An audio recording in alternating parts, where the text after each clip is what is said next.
All right, hello there, welcome back to another wee bit different video. Today's video, we're going to be talking about what should the San Antonio Spurs do next now that Wemby's out for the season. Obviously, that changes everything. Quick disclaimer, I apologize for the glasses. I know that they're showing lights, but a couple of personal things in my life that really has been forcing me to wear these a lot more. Typically, I try not to wear them during the videos, but considering today having a bit worse eye strain than normal, I just have to have them on. Again, I try not to wear them during the videos. I've been wearing these most of the time for the past like 3 weeks, but here I am, or honestly past month. But here I am again talking about more basketball, and this news is very, very, very unfortunate news. Obviously, Victor Wembanyama is one of the most rising stars in the entire league. We talk about a player who's dominant on both sides of the floor. His average is 24 points per game, 11 rebounds per game, 3.7 assists per game, 47.6 field goal percentage. This guy is super, super talented, super good. It's really a shame to see him go down the way he's going. But the conversation is, what should the San Antonio Spurs do now? Well, they really have two options here. One, they try and just grind it out and give the young players experience and what it's like to push for the play-in.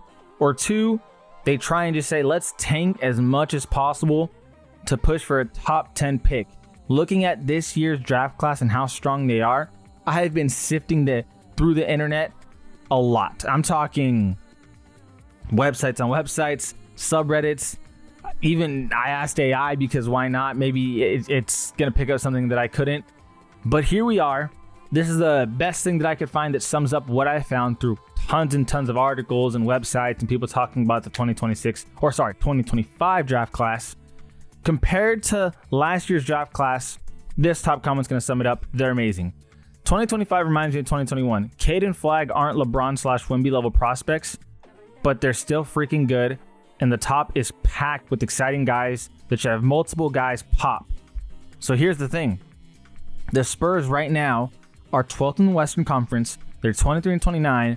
Comparing them to, all the records, I think they're quite literally right now the 10th worst team in the NBA. So the Bulls, Sixers, Nets, Raptors, Hornets, Wizards all have worse records going to the Western. The Trailblazers, Jazz, Pelicans all have worse records. Realistically, if the Spurs really try to push for a tank, how low can they go? Maybe the Spurs could have a better record than them by the time the season's over. Definitely not the Jazz or Pelicans, so they're not getting that top 4 lottery sweet spot because Hornets and Wizards got that in the bag. Raptors are definitely going to be worse than the Spurs. Nets, going to be worse than the Spurs. Sixers, if they try and make a push out of nowhere, but the thing is they just lost 7 in a row. Unless this is updated, then 6 in a row, but they just lost to Boston tonight. So Sixers probably going to be worse. They're probably going to say this season's over. Let's punt this season, in which I think the Sixers should do that. They, at this point, just need to sit out this year. They're not going to do much. PG has been an absolute bust. Let's get some young talent. Bulls are going to do worse. They've already lost 5 in a row. Obviously, they've traded everyone that they could.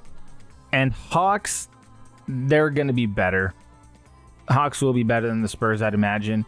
The biggest thing about the Spurs is that they did get De'Aaron Fox. So tanking is going to be difficult with De'Aaron Fox, Stephon Castle. You still have Jeremy Sohan, Keldon Johnson, Devin Vassell, Chris Paul. Still have guys that can go out there and compete. Harrison Barnes is having a pretty solid season from what you'd expect of him. So all things considered, I can't imagine the Spurs team just says, let's just punt this season. Now the season is over. But here's the thing. When it comes to young players, getting that experience in any playoff/play-in is going to be crucial. It goes a long way into helping them prepare for the future. You look at every single championship team that's won in the past, 5-10 years, roughly. Most of them have lost in the playoffs before several times, if not at least one time before they went on to win the championship. You never have a young team just go all the way and then just win it all. It just doesn't happen. And this Spurs team, if you opt to try and tank as much as possible and just have all these guys sit out, they're losing actual development time, 1. But 2, this one's crucial, you don't get that playoff experience. Now, if they say, hey, let's just keep playing the way we're playing best basketball, the downside is, well, you're probably not going to get inside the top 4. Your lottery percentage isn't going to be great if you're at 10 or 11. I think it's like let's just look it up as opposed to me guessing.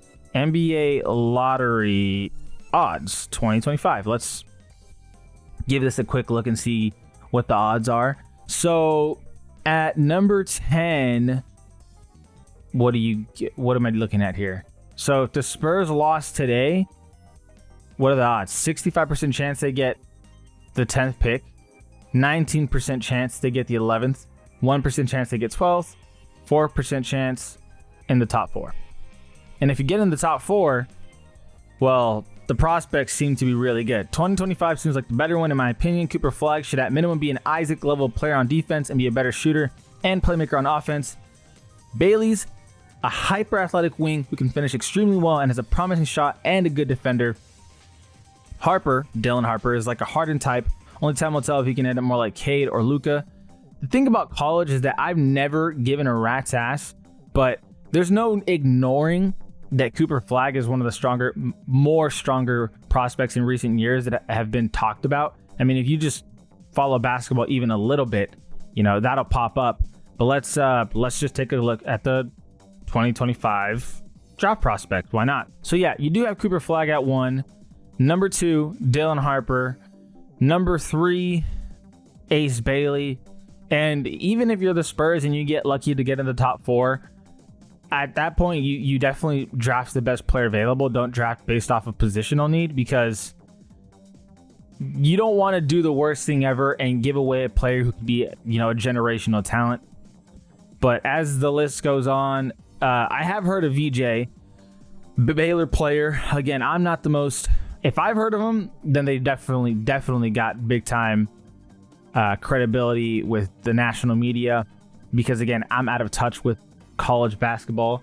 On the right of me is the Laker game. Lakers up 7. Typically I'd be watching the game, but I have to record now while my baby's with her grandma. Believe it or not, so on NBA My GM mode, Trey Johnson, I did draft him. So if he's anything like his 2K ratings, he's a shooter and he's very athletic. but that's all I got, because based off the 2K ratings. But anyway, what should the Spurs do?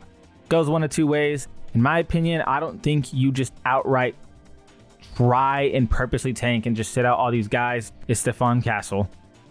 I mean, he's a rookie. Give him the reps. If you can get him in the play-in because you guys are playing well enough to get in there, I say you just try it. You know what I mean? It's not like the Suns are lighting up the world. 26-28. Kings are going to be worse. I don't think the Kings are going to be sitting at 500. I think they're going to be below 500. You just never know how this is going to play out. It's going to be tough. No doubt about it. This Victor Wembanyama injury is terrible. If you look at players like Oswald Thompson, I believe he had a blood clot. Got no offseason work. You compare Oswald to Amen, they're both freakishly similar, but Amen just having a more successful season. Got that offseason work. Oswald, not so much. Victor Wembanyama's not going to get any offseason work. He's not really going to be able to be exercising and getting those reps in. So it's going to be all mental reps. It's going to be visualization reps. It's going to be everything that is not physically demanding, which is going to be interesting because at his age, the way he was developing, he's looking like one of the better players in the league already. And he looks like he's going to take over the league. So this sucks. But let me know what you guys think about what the Spurs should do.